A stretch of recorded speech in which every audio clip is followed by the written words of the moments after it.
Hello everyone, आज का हमारा टॉपिक है साइकोलॉजिकल बैरियर्स। इसके पहले वाले वीडियो में हमने देखा था कि बैरियर्स टू कम्युनिकेशन क्या होते हैं, बैरियर्स किन्हें बोलते हैं, और इसके बाद हमने एक बैरियर पढ़ा था सेमेंटिक बैरियर और उसके सब टाइप्स। इस वीडियो में हम पढ़ेंगे साइकोलॉजिकल बैरियर्स और उसके सब टाइप्स।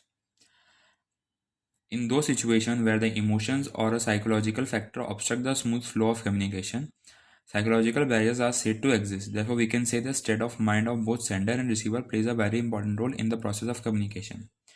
ऐसी सिचुएशन जहाँ पे कोई भी सपोज कोई कम्युनिकेशन हो रहा है किसी के बीच में, दो या तीन लोग बैठे हैं आपस में बातें कर रहे हैं, स्मूथ फ्लो कम्युनिकेशन हो रहा है, लेकिन कोई इमोशनल वजह से या साइकोलॉजिकल फैक्टर की वजह से कोई दिक्कत आती है उनके कम्युनिकेशन में, तो उन्हें बोलते हैं हम साइकोलॉजिकल फैक्टर। साइकोलॉजिकल वर्ड यहाँ पे यूज़ हो रहा है, मतलब रिलेटेड टू माइंड ही होगा यहाँ पे जितनी भी चीज़ें होंगी इसके अंदर। इसीलिए कहा जाता है कि जब भी कम्युनिकेशन होता है तो उसमें सेंडर्स और रिसीवर दोनों को जो दिमाग है वो सही तरीके से काम करते हुए होने चाहिए, और बहुत इंपॉर्टेंट रोल प्ले करते हैं सेंडर और रिसीवर का माइंड कम्युनिकेशन प्रोसेस में। For example, neither an angry person communicate properly nor can angry person can understand the message the desired sense. ऐसे में एग्जाम्पल दे के रखा है, जो इंसान गुस्से में होता है ना तो वो अपनी बात अच्छे से बता पाएगा किसी को, या फिर जो इंसान है ठीक है जो गुस्से में है वो समझ भी नहीं पाएगा जिस सेंस में समझना चाहिए सामने वाले की बात। सपोज कोई इंसान दुखी बैठा है और आप जाके अपनी खुशी बता दो कि आज मेरे साथ तो ऐसा हुआ था, मैं इसलिए खुश हूँ, तो बेचारे का दुख और बढ़ जाएगा, वो समझेगा तो नहीं, उल्टा और आपसे गुस्सा हो जाएगा। तो इस टाइप की सिचुएशन जो रहती है वो साइकोलॉजिकल बैरियर्स में आती है। पहला है pre mature evaluation. When the receivers of the message tries to interpret the message even much before the senders complete the message, it leads to premature evaluation. The receiver understanding of the message is based on the basis of prejudice, perception and past experience.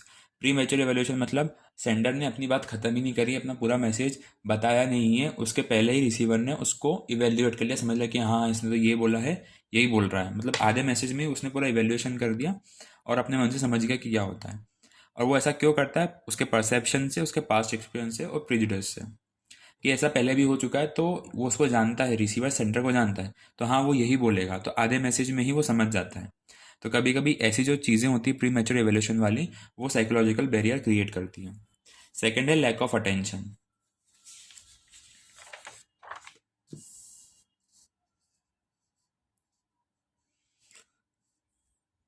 When the receiver of the message does not pay attention to what is being communicated, it is likely to hinder the process. जब receiver जो है यानी sender अपना message भेज रहा है, पर जो रिसीवर है जो उस मैसेज को परसीव कर रहा है, जो उस मैसेज को समझ रहा है, और उसका अटेंशन नहीं है, वो अटेंशन नहीं दे रहा है, तो जो कम्युनिकेशन है वो प्रॉपर नहीं हो पाएगा, उसमें हिंड्रेंस क्रिएट होंगी। ये इसलिए होता है कि जो रिसीवर्स का माइंड है वो ऑलरेडी भरा हुआ होता है बहुत सारी चीज़ों से, वो कुछ ना कुछ और सोच रहा होता है या कुछ ना कुछ दिमाग में उसके और चल रहा होता है, तो वो सुन नहीं पाता प्रॉपरली कम्युनिकेशन की वजह से। थर्ड है loss by transmission of poor retention. Many a times when the message has to be routed through various level, it is likely to be distorted. The successive transmission of the message may lead to loss of or transmission of a incorrect information. और basically organisation में क्या होता है कि आप जब message transmit करते हैं, जैसे कि सपोज ये आपका सीईओ है, उसने ना दो अपने हेड को कुछ बोला है, ठीक है, कि आपको ये काम करवाना है आपके बंदों से, उसने अपने 3 मैनेजर से बोला, ठीक है, इन लोगों ने अपने एम्प्लॉयज से बात करी, तो ये ट्रांसमिट हो रहा है, ये इसने जो मैसेज भेजा है वो यहाँ पे गया, यहाँ से इन तक गया, इनसे फिर आगे और बढ़ेगा। तो जब ट्रांसमिट होता है ये लॉन्ग हो जाता है, तो वहाँ पे क्रिएट होती हैं बैरियर्स टू कम्युनिकेशन, यानी जो मैसेज है प्रॉपरली कितनी बार ऐसा होता है कि जितनी लंबी प्रोसेस रहती है यहाँ तक नहीं पहुँच पाता है, या फिर बोल सकते हैं फिर पुअर रिटेंशन, यानी जो मैसेज इसने बोला है, जो हेड ने बोला है, सपोज इसने तो अच्छे से कम्युनिकेट यहाँ तक कर लिया, इन दोनों को भी कर दिया, लेकिन यहाँ पे जो बनता है ये नहीं कर पाता है इन 3 लोगों को, क्योंकि हो सकता है कि वो मैसेज जो बोला गया है, ठीक है, वो रिटेंशन करने में उसको दिक्कत हो, मतलब दिमाग में उसके वो चीज़ अच्छे से प्रॉपरली फिट ही नहीं हुई हो कि वो कम्युनिकेट कर सके आगे, तो होता है poor retention. This barrier is more prevalent in case of verbal communication. Obviously ये चीज़ अगर रिटर्न होगी तो कोई दिक्कत आएगी नहीं, इसने इसको कुछ बोला, फिर इन 3 को बोलेगा, फिर ये आगे इनको बोलेगा, तो रिटेंशन यानी उस मैसेज को रखने में दिक्कत आती है दिमाग में प्रॉपर तरीके से। Moreover, in certain situations, people are unable to retain the required information for a long period. Unable to retain. ये हो गया poor retention. There are people who are unable to retain the required information for a long period. This may happen because they are not attentive, not interested in the content of the communication. वो interested नहीं रहते हैं या attentive नहीं रहते हैं, तो आप प्रॉपरली सुनेंगे ही नहीं अच्छे से, तो क्या दिमाग में रखेंगे मैसेज को अपने, वो क्या ही बताएंगे आगे लोगों को।